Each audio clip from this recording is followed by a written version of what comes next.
In Louisville, Kentucky, a chilling trial has captivated the community's attention. Bryce Rhodes stands accused of 3 counts of murder, and the story that unfolds is both tragic and perplexing. The nightmare began when Rhodes, in a case of mistaken identity, fatally shot an innocent man. Little did he know that this senseless act would set off a chain of events that would lead to even more horrifying crimes. Larry Ordway, just 14 years old, and his brother Maurice Gordon, aged 16, were unfortunate witnesses to this initial murder. Fearing the potential witnesses, Rhodes made a fateful decision a few weeks later, brutally taking the lives of these 2 teenagers. The trials that followed have been marked by Rhodes' erratic and unsettling behavior. Blowing kisses to the grieving family in the courtroom, to making bizarre hand gestures. Ma'am, Stop it. Look at me. ma'am, He keeps turning around. ma'am, I told you once before, let me please help you understand. You can't just talk out like that, okay? If you can't handle him looking at you respectfully, all I can tell you to do is don't be in my courtroom, because he's going to keep doing it, particularly now that he knows that it irritates you. So, you either are able to control yourself or you're not. And I would understand why you could not. I get that completely.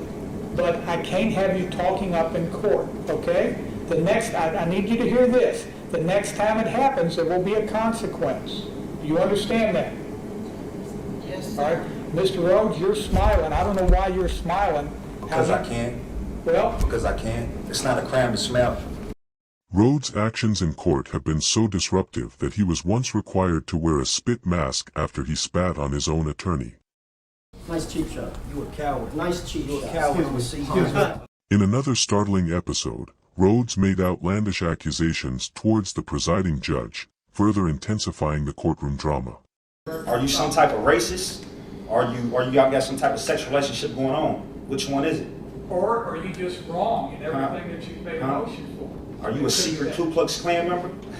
With Rhodes constantly firing his legal representatives, the trials have stretched on for years, far longer than anyone anticipated.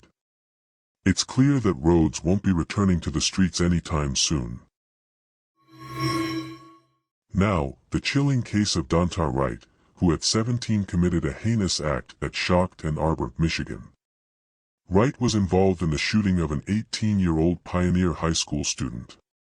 Wright, along with 2 others, jumped and attacked Jordan Klee, with the intent to rob him. As the victim fought back, he was struck by a fatal gunshot to the head. His body was left on a desolate path until a maintenance worker discovered him. Initially, Wright was slated for a pre-trial hearing, but a surprising twist unfolded as he made a shocking admission of guilt in exchange for a plea deal. On the morning of October 4th, 2016, did you agree and conspire with 2 other individuals, Delvino Gracie and Jamarius Ellison, to commit an armed robbery? Yeah, And who are you going to rob? Jordan Clee. Jordan Clee. And that afternoon, did you in fact rob Jordan Clee? Yeah, And did you use a gun to place him in fear in order to take his property? yeah. And as a result of that armed robbery, what did you do with that gun and Mr. Jordan Clee? Shot him And where did you shoot him? on the top of his head. And did you kill him with that shot? Yes. People are satisfied, Your Honor. At the sentencing trial, Jordan Klee's grieving family delivered a victim impact statement. However, what was truly unsettling was Wright's demeanor in the courtroom. He appeared to be smirking, displaying a shocking lack of remorse for the devastating consequences of his actions. Your Honor, my name is Courtney Clay, and I'm Karen's cousin. She's asked me to read this on her behalf. Sure. Jordan Michael Clee, born July 26, 1998. Murdered October 4th, 2016, at 18 years old. Jordan has no future. Jordan can no longer choose to go to college. Jordan can no longer choose to change. Jordan can no longer make a difference. Jordan can no longer fall in love or have a family. Jordan no longer has a future. I've lost my only child, my son, my baby, my friend. More than that, I've lost laughter and love. Then it was Danta Wright's turn to address the court. Don't really have anything for my client wants to address the court, but I don't. Well, of course. Yes, sir. Mr. Wright, what would you like to say? I just want to tell y'all, I'll be home soon. R.I.P. Keon. I love my family. That's all you got to say. At one point, the judge even threatened to throw out the plea deal altogether. You know, I have never in 23 years approximately ever not accepted a sentence agreement between the parties because it's bargained for, sentenced by the parties. But watching you sit there, smile and laugh and shake your head like this was no big deal, I'm very tempted to just say, I'm not going to accept this sentence agreement. We'll go to trial, and if you're convicted of felony murder, you'll go to prison for the rest of your life. That means you'll die there. That's what I'm tempted to do. Mr. Bella, do you want me to accept this sentence agreement? As it stands, Danta Wright is now facing a prison sentence ranging from 25 to 52 years, serving as a stark reminder of the enduring consequences of his actions on that fateful day in Ann Arbor, Michigan. Let's delve into the harrowing case of Nikko Jenkins, who stands convicted on 4 counts of murder for a chilling killing spree that unfolded in just 10 days in Omaha, Nebraska. At 15, Jenkins found himself in a correctional facility, serving a 10-year sentence for carjacking and assault. However, a mere month after his release, Jenkins embarked on a violent rampage. He shot and killed 2 individuals during a robbery. The white F-150. We got 2 parties inside the vehicle, appear to be shot in the head. And can you send a squad to our location? Followed by the murder of a former prison acquaintance in his own garage just 8 days later. 2 days after that, Jenkins struck again, claiming his 4th victim in a carjacking. Jenkins' arrest initially stemmed from unrelated charges. Investigators were able to link the ammunition used in one of the killings to him. Realize I got Nikko Jenkins? Do you not realize that? I got Nikko Jenkins. I got you. What do you mean you got me? I got your DNA at the murder scene. I got your DNA in the car. Sir. I got the weapon. I got Nikko Jenkins. I don't need to make... I don't care about it. I just want other people that are involved in it. What the hell happened out there? And why? I already... You know, I know who. I know what. I know when. I know where. And then when I talked to you earlier, you were saying stuff about a carjacking.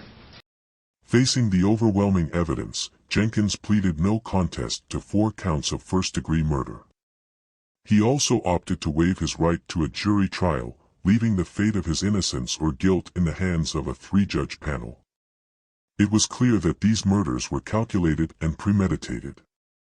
Upon being found guilty of all 4 murders, Jenkins sat in the courtroom, seemingly unaffected, with minimal movement. The moment of reckoning arrived as the sentence was delivered. Therefore, this panel finds that the death penalty is appropriate, should be, and is hereby given for each of the 4 murders by the defendant. It is therefore the sentence of this court as follows. At case CR 13-2768, count 1, murder in the first degree, a class 1 felony, death. Count 2, use of a deadly weapon, firearm to commit a felony, a class 1C felony, 45 to 50 years to run consecutive to all murder convictions at counts 1, 4, 7, and 10. Count 3, possession of a deadly weapon by a prohibited person, class 1D felony, 45 to 50 years to run consecutive to all murder convictions at counts 1, 4, 7, and 10, and count 2. Astonishingly, he appeared entirely unfazed. Currently incarcerated at the Nebraska State Penitentiary, Jenkins awaits his impending death sentence, marking a chilling chapter in the annals of criminal history. Now, let's take a closer look at Kimberly Kessler, who faced charges for the shocking murder of her coworker in Nassau County, Florida. Operating under the alias Jennifer Sibbert, Kessler worked at a tangled hair salon, concealing her true identity.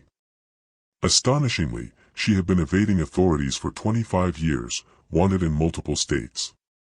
Her capture finally occurred after a gruesome murder involving scissors and the alleged disposal of her victim's body, Jolene Cummings.